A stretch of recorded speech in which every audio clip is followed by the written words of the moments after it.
Alors, comment télérelever un compteur électrique? Pour relever un compteur électrique, il y a plusieurs possibilités que je vais vous présenter. En préalable, il faut distinguer les compteurs avec des puissances jusqu'à 36 kVA et ceux de plus de 36 kVA. La particularité des compteurs de plus de 36 kVA, c'est qu'ils sont en général télérelevables. Pour les autres, il faut installer un boîtier de communication pour les relever. Les compteurs de puissance qui sont télérelevables stockent beaucoup d'informations. Les index, des courbes de charge sous forme de points 10 minutes, d'énergie active, d'énergie réactive, la qualité de l'électricité, notamment les coupures, les paramètres programmés par le distributeur.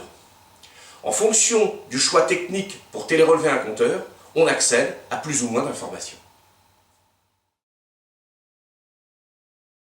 Alors, quelles sont les solutions de collecte possibles? La solution historique, c'est une connexion sur le compteur via une ligne RTC, la même ligne que votre téléphone fixe. Cette solution est intéressante parce qu'il n'y a rien à installer, c'est immédiatement opérationnel et on accède à toutes les informations du compteur. La solution fonctionne comme suit: un automate compose le numéro de téléphone du compteur, une clé client permet d'accéder à la mémoire et de rapatrier les données du compteur sur un serveur. Cette solution est bien sécurisée et de surcroît a l'avantage de ne générer aucun coût de maintenance.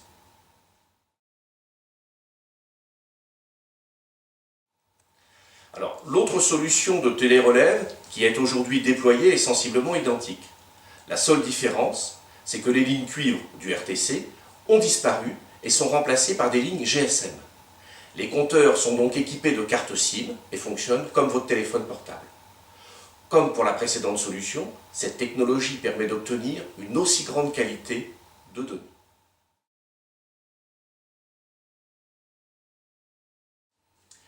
Tous les compteurs ne sont pas télérelevables. Quelques compteurs de puissance supérieure à 36 kVA et quasiment tous les compteurs de moins de 36 kVA. Dans ces cas, il faut utiliser des boîtiers de communication qui fonctionnent avec 3 technologies possibles. La première, c'est de rester sur une base télécom et d'utiliser des boîtiers avec des cartes SIM. L'intérêt de cette solution, c'est de disposer d'un système qui fonctionne presque partout.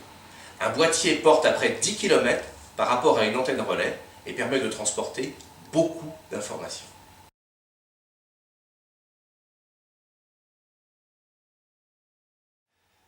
L'acquisition de l'information avec un boîtier est plus pauvre par contre.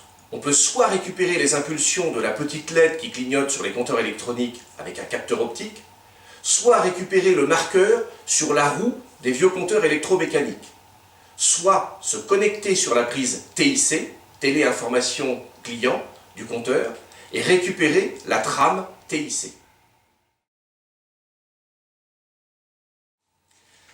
Alors, il y a des boîtiers qui fonctionnent sur une base radio en s'appuyant sur les réseaux radio privés comme LoRa, Sigfox ou même sur des équipements spécifiques. Les boîtiers ont les mêmes capteurs. Par contre, la solution radio pose 2 problèmes. D'une part, la couverture du territoire n'est pas totale et d'autre part, la quantité d'informations qu'il est possible de faire transiter est plus faible que sur un réseau GSM.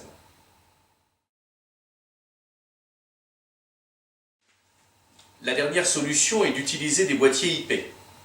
Cette solution est la plus coûteuse et pose quelques problèmes de sécurité informatique.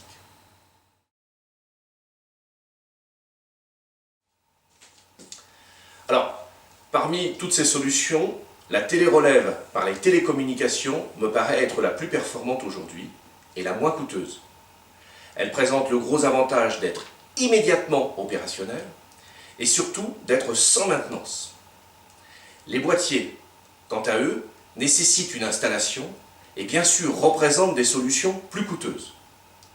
Elles sont indispensables lorsque les compteurs ne sont pas télérelevables. Je vous remercie de votre attention et je vous invite à nous rejoindre pour échanger sur la communauté du réseau Énergie. À très bientôt.